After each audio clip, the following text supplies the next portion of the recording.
Alright guys, sa mapagpalang araw sa inyong lahat, mayroon tayong reaction video dito kay Rob Trip. Alright? Senator Zubiri, umaasang maayos ang 2025 budget bago mapirmahan ni PBBM.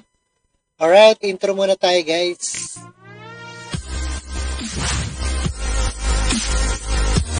Alright, isang text messaging sa media, sinabi ni Senator Zubiri, Miguel Zubiri, na maiiwasan ang posibleng legal action sa Korte Suprema sa sandaling maayos ang naturang controversial na provisions.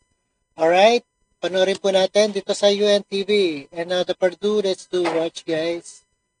Umaasa si Senator Juan Miguel Zubiri na may aayos ang mga kontrobersyal na probisyon sa 2025 National Budget Bill bago ito pirmahan ni Pangulong Ferdinand Marcos Jr. Sa isang text message sa media, sinabi ni Zubiri na may iwasan ang posibleng legal action sa Korte Suprema sa sandaling may ayos ang mga... Alright, dapat maiwasan ang posibleng legal action sa Korte Suprema sa sandaling maayos. Ayan, maiayos ang naturang controversial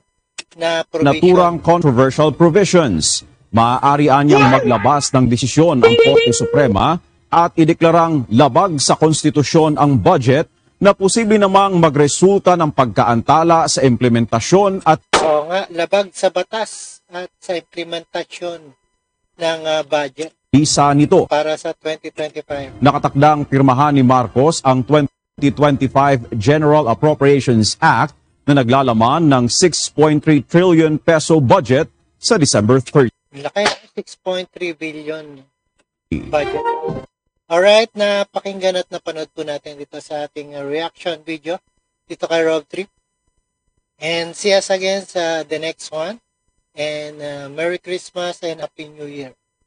Alright, don't forget to subscribe, Rob Trip. This is your friendly neighborhood Rob Trip tayo.